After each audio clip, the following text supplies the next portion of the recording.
good morning, good afternoon, good evening. You're listening to the Thai Expat Daily Show. I'm your host Kieran Mack and thanks for tuning in. Don't forget to like this video if you're watching us on YouTube and please do subscribe. We're also available on Apple Podcasts, Spotify, Amazon Music and a host of other podcast players.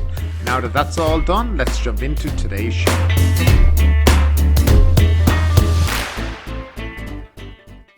And we'll start off with the daily COVID numbers. There were 207 new COVID-19 fatalities and 21,038 new cases over the past 24 hours, the Public Health Ministry reported on Wednesday morning. There were 20,867 cases in the population and 173 among prison inmates. Over the past 24 hours, 22,012 COVID-19 patients were diagnosed, recovered and were discharged from hospital. Now our first story of the day. Pattaya plan to reopen postponed indefinitely. The plan to open Pattaya City to foreign vaccinated tourists on September 1st has been officially postponed by the Tourism Authority of Thailand. Worse, the TAT is unable to provide an alternative date of when the city will be able to relax restrictions and reopen its economy, devastated by the COVID-19 regulations and measures. I don't think this comes as any surprise to anyone. Infections are high. Vaccination rates low, and they are just not there yet in preparedness for opening to foreign tourists. In truth, once Bangkok gets itself sorted, I think areas like Pattaya will become more prioritised, and let's hope so. People and businesses are really suffering down there with little to no help from this hapless government. Hardcore protesters and street battles with police in Bangkok on Tuesday night.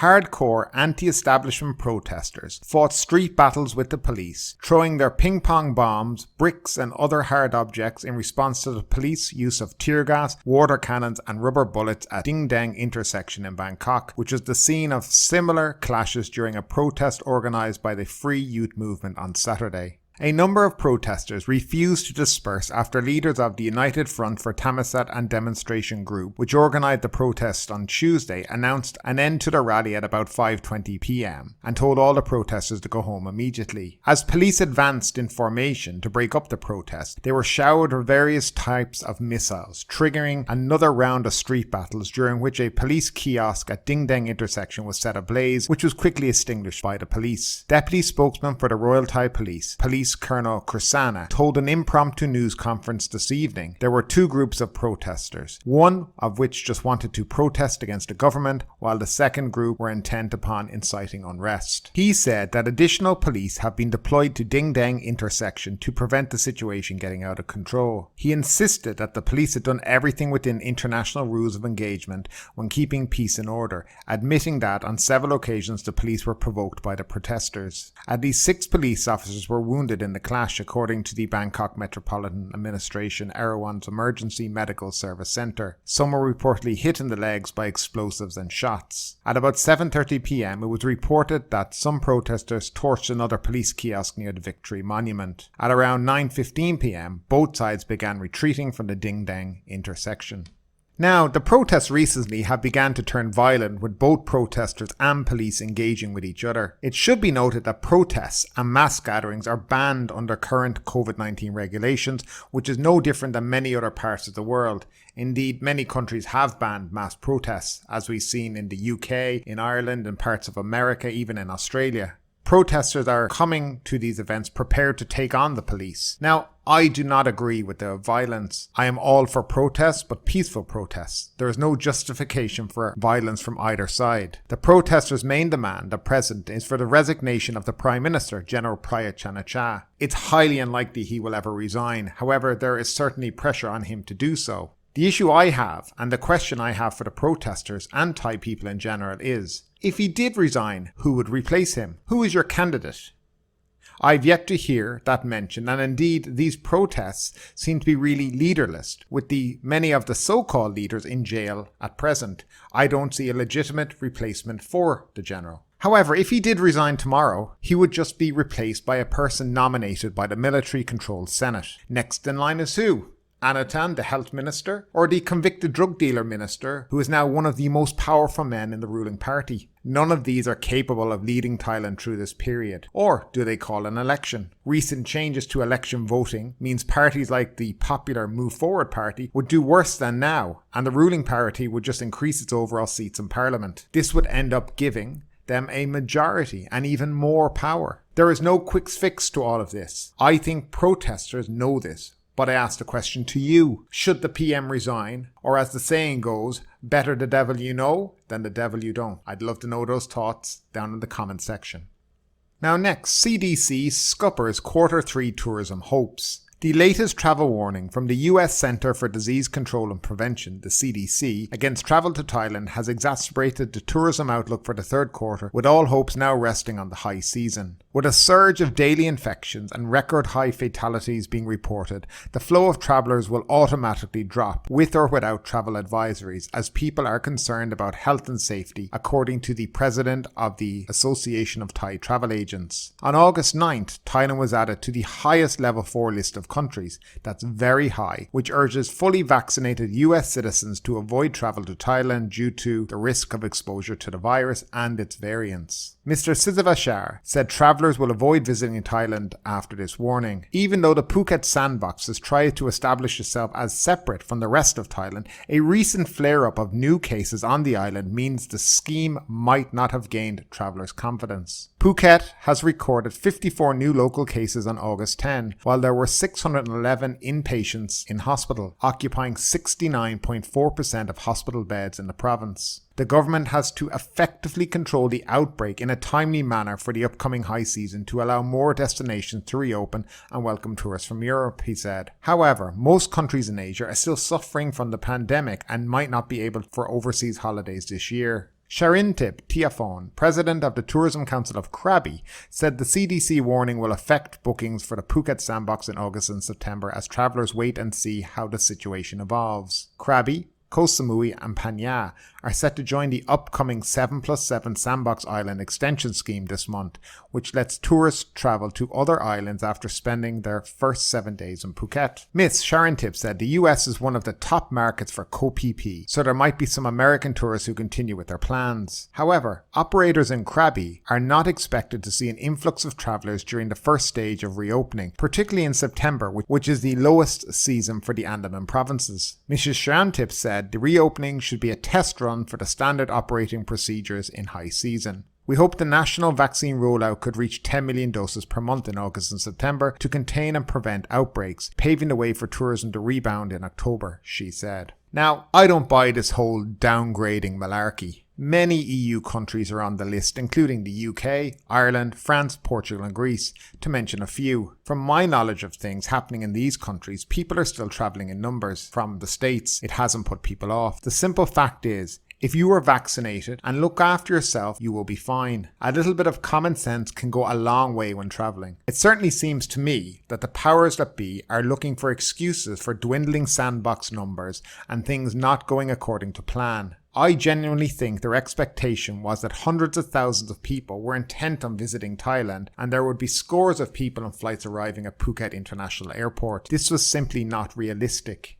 We are in a pandemic. Entry requirements are erroneous, and Thailand is in its worst predicament in terms of the pandemic since April last year. They literally chose the wrong time to try reopen, but now it has happened and we are open. We must persevere, even if it only really helping a few of the big hotel chains. In relation to the 7+7 reopening for Pattaya and Krabi, which also includes Khao Lak, it has still not been approved by the CCSA or the Cabinet and has not been published in the Royal Gazette. It is due to begin on August 15th, with the first potential arrivals in Khao Lak on August 22nd, so let's see what happens with that one. But again, just like the Phuket Sandbox, being left to the very last minute. Now, also jump back and remember this was meant to start on August 1, so surely by now they would have had this all approved. I'm still thinking it's not going to happen, as they say.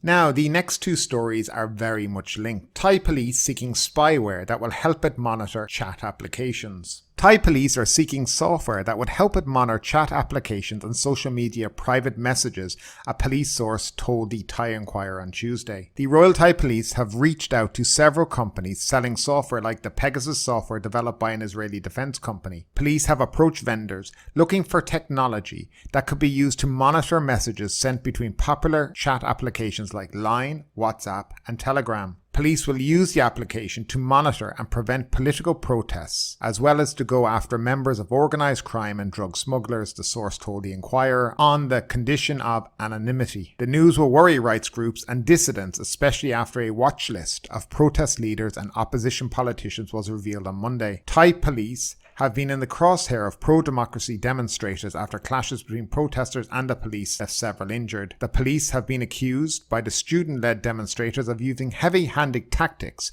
against unarmed protesters, including the use of tear gas, rubber bullets and water cannons. Police have also been instrumental in carrying out arrests of protest leaders, including several high-profile arrests that took place in the middle of the night. Now that brings us into the second story. Leaked documents allegedly show government's watch list of dangerous dissidents. A document that was leaked to the press on Monday evening apparently shows a government watch list of dissidents that is under government surveillance and facing travel restrictions. The document was sent to the press by members of the opposition and features some of the most prominent anti-government protesters along with opposition parliamentarians and journalists. Included in the list are Move Forward Party leader Pita Limjaroenrat, former Future Party leader Thanathorn Junkrunkhunkit, and the protest leader Anand Nampa and journalist Praveet Rojambro. The government has yet to comment on the authenticity of the document, but a spokesman for the army said on Tuesday that the document was fake news. It is unclear what kind of restrictions face those on the watch list, but if the list is real, it's a worrying escalation of the administration's war on civil liberties. Not only is the administration using continuous violence and arrest against peaceful protesters, but this document is troubling because it includes members of the press and politicians as well, said the Thai political analyst Arun Saranchai. This means, to the government, they will paint anyone that opposes them with the same brush. What we need to understand now is what membership on the list entails and what kind of surveillance is being done against them. Okay, so this is going back actually to the coup of 2014. This list that appeared is from back then. So I don't know whether it's actually still in operation right now, but it's actually back to the time of the NCPO, the National Council for Peace and Order. It's worth noting that coup makers are absolved from any prosecution due to laws written by them into the last constitution. Within this document was categories for putting these so-called dissidents. Now, they were broken down as follows. There was Group D, which stands for delete, hardliners who can be deleted or killed if they resist. There was Group C for catch, those needing to be arrested. Group R for restricted, those needing to be restricted, threatened and monitored, such as dissident academics or journalists. And then there was Group S for service, opposition politicians and bureaucrats needing to be bribed or won over through incentives, benefits and services. This is all very disturbing if it's true. It just shows the mindset of the coup makers and the current people who are in charge of Thailand right now. There seems to be nothing they won't do to stay in power. And these kind of lists, when they come up into the public domain, do get people worried. This particular list now had been signed off by immigration officers, I believe, and it had also been signed off by other members of the NCPO, stamped as classified. They can come around and say fake news all the time. This is a term that was brought up by Donald Trump back in the day, where they discussed fake news. Now, there's one thing that, and I agree, there is a lot of fake news out there, but if you're going to cry fake news, then prove that it is fake news. You just can't simply say the word fake news and offer no counter to the argument. That's absolute nonsense in my opinion, and a complete cop-out. Now for a roundup of Phuket news. There were 54 reported COVID-19 infections in Phuket on August 10th, 38 local and 16 from cargo ship crews. 512 people arrived on the Phuket Sandbox scheme, flying in on 5 flights. 1 Qatar Airways, 1 Emirates, 1 Cathay Pacific from Hong Kong, and 2 Singapore Airline flights. Phuket finally achieved the 70% mark for vaccinated residents. A total of 327,195 people are now fully vaccinated. I will note that yesterday the head of the Oxford Vaccine Group in the UK announced that herd immunity is now not possible with the Delta variant. So where we go with all this, I don't know. For the month of August, there are 148,116 room nights booked for the Sandbox model, and in September just 21,600. Some other news, the Phuket Governor Narong Wonsi has declined to confirm or deny whether or not the current COVID restrictions across the island for entering Phuket will be eased coming next Monday, August 6th, when the current order enforcing the restrictions is set to expire. And the area around Phuket Town Fresh Market 1 on Ranang Road in Phuket Town has been placed under lockdown for 1 week following a spate of infections at the market. No people are allowed to enter or leave the area except for the food delivery people, cooking gas, medical equipment, as well as emergency ambulances and medical staff, said a provincial order issued by the governor again on August 10th. The order will be in effect until August 17th. Yes, the Phuket governor is a very busy man issuing provincial orders each and every day. I doubt he could even keep up with the amount that he has issued, or probably doesn't even understand any of the restrictions himself. August 16th is meant to see the expiry of the Phuket order banning people from entering the province. Now, I take issue with the fact that international tourists are allowed to continue to enter Phuket, while Thai citizens and expats who maybe live in Phuket aren't allowed and are stuck outside the province waiting to be able to go home. And there are a lot of us and people like me and Thai citizens who work in Pattaya, travel up and down to Phuket each day, Phuket people who've got businesses in Pattaya and surrounding provinces and are just not able to take care of these businesses and are watching these businesses going to pot. If you want to have a proper system, as far as I'm concerned right now, vaccination certificate and your COVID test. But here's the thing, there's nothing wrong with the regulations we had before for entering the island. The only issue was the people who were implementing this and the people who were at the checkpoint who are meant to be checking these documents and ensuring that the rules are being followed. If you follow the rules strictly, then you're not going to have too many COVID cases entering Phuket. But if you're lax about it, and there has been cases where people have gotten in without the correct paperwork, then you get what you have. So this is all, as far as I'm concerned, on Phuket officials and certainly not the people. Implement the rules you set and you won't have much issue.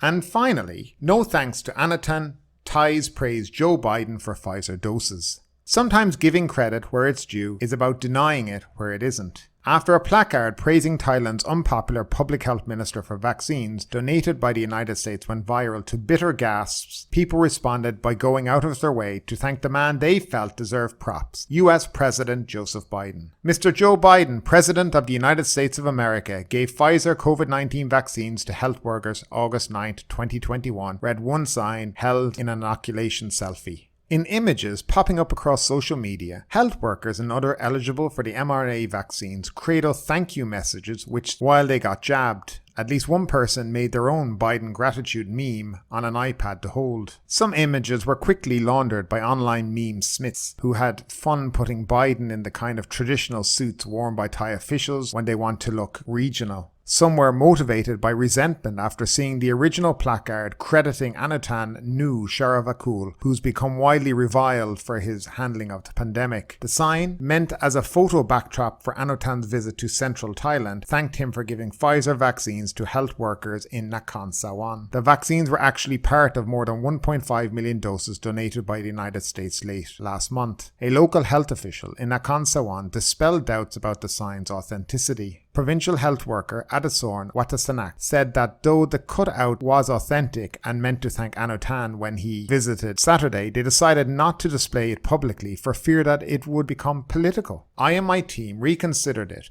and concluded that it would be inappropriate as it might be linked with a political purpose, Adisorn said yesterday. So in the end, the cutout was not put up. Nonetheless, there has been a lot of domestic politics in play over the donation, which underscored Thailand's failure to deliver its vaccine promises.